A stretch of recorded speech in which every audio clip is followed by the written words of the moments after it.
இயேசுவின் இனிதான நாமத்தினாலே உங்கள் அனைவரையும் நான் வாழ்த்து வரவேற்கிறேன். தூய பவுல் மெத்தடிஸ்ட் தமிழ் திருச்சபை ஆரே பால் குடியிருப்பு மும்பையில் உள்ள மிகப்பெரிய வனப்பகுதிக்கு உள்ளதாக அமைந்திருக்கிறது. சுமார் 50 ஆண்டுகளுக்கு முன்பதாக இந்த பகுதியிலே பால் பண்ணை உருவாக்கும் நோக்கோடு அரசு செயல்படும் பொழுது இங்கே பணியாற்றுவதற்காக தமிழகத்திலிருந்து பல்வேறு மக்கள் குடியமர்த்தப்பட்ட ஒரு பகுதி. இந்த பகுதியிலே கடந்த 40 ஆண்டுகளாக இந்த திருச்சபை செயல்பட்டு வருகிறது. கடந்த 5 ஆண்டுகளாக இப்பகுதியிலே நானும் ஊழியம் செய்து வருகிறேன். சிறு குழந்தைகள் குறிப்பாக கர்த்தருடைய வசனத்தை அறிந்து கொள்ள வேண்டும் என்பதை ஒரு நோக்காக கொண்டு குழந்தைகளுக்கு திருவசனத்தை பல்வேறு முறைகளிலே கற்பிக்கிறோம்.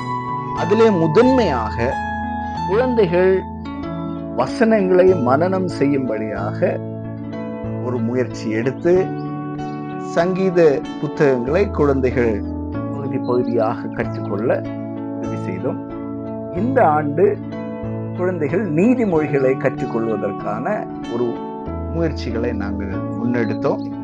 முதல் தலைமுறையாக கல்வி கற்கின்ற குழந்தைகள் ஆங்கிலத்திலே திருவசனங்களை சொல்லுவது நம்மை ஆச்சரியத்தில் ஆழ்த்துகிறது. அவ்விதமான ஒரு காணொலியை இப்பொழுது நாம் பார்ப்போம். என் பேரு நிஷா. நான் சென்ட் பால்ஸ் மெத்தடிஸ்ட் தமிழ் சர்ச்ல சண்டே ஸ்கூல் படிக்கிறேன். எனக்கு பைபிள் படிக்கணும்னு ரொம்ப ஆசை. என்னோட பேரண்ட்ஸ், எங்கள் பாஸ்டர் அம்மா, பாஸ்டர் எல்லாம் என்னை என்கரேஜ் பண்ணி ப்ரோவர்ப்ஸ் 13, 14, 12, 21, 22 இதெல்லாம் படிக்கிறதுக்கு என்கரேஜ் பண்ணாங்க. நான் இதெல்லாம் மனப்பாடமாக படிச்சிருக்கேன். நான் பெருசாக டாக்டர் ஆகணும்னு ஆசை. Proverbs 13. A wise son heeds his father's instruction, but a mocker does not respond to rebukes. From the fruit of the lips, people are filled with good things, but the unfaithful have an appetite for violence. Those who guard their lips preserve their life, but those who speak rashly will come to ruin. A sluggard appetite is never filled, but the desires of the diligent are fully satisfied.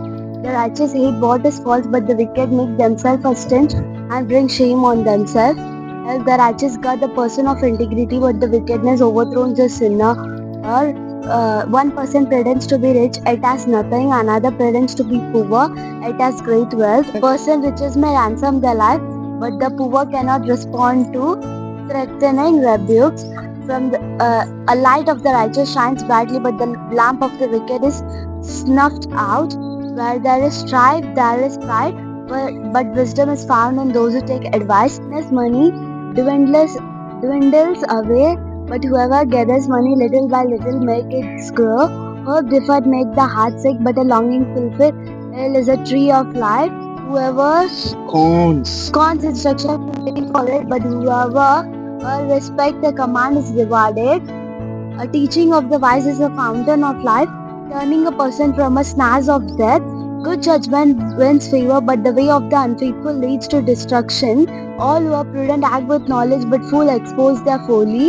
A wicked messenger falls into trouble, but a trustworthy envoy brings healings. Whoever disregards discipline comes to poverty and shame, but whoever eats correct is honored. A longing fulfilled is a sweet to the soul, but fools detest turning from evil. Trouble pursues the sinner, but the righteous are rewarded with good things. A good person lives an inheritance for their children's children, but the sinner's wealth is stored up for the righteous. An unplowed field of the wicked produces food for the poor, but the injustice sweeps it away. Whoever has hates their children, but whoever loves their children is careful to discipline them. The righteous eats their heart content, but the stomach of the wicked goes hungry. முதல் தலைமுறையாக கல்வி கற்று அதிலும் ஆங்கிலத்திலே திருவசனம் சொல்லிய நெசியா தொடர்ந்து திருவசனங்களை கற்றுக்கொள்ளவும் ஆண்டவர் இயேசு கிறிஸ்துவிலே தரித்திருக்கவும் நாம் அனைவரும் ஜெபித்துக் கொள்வோம்.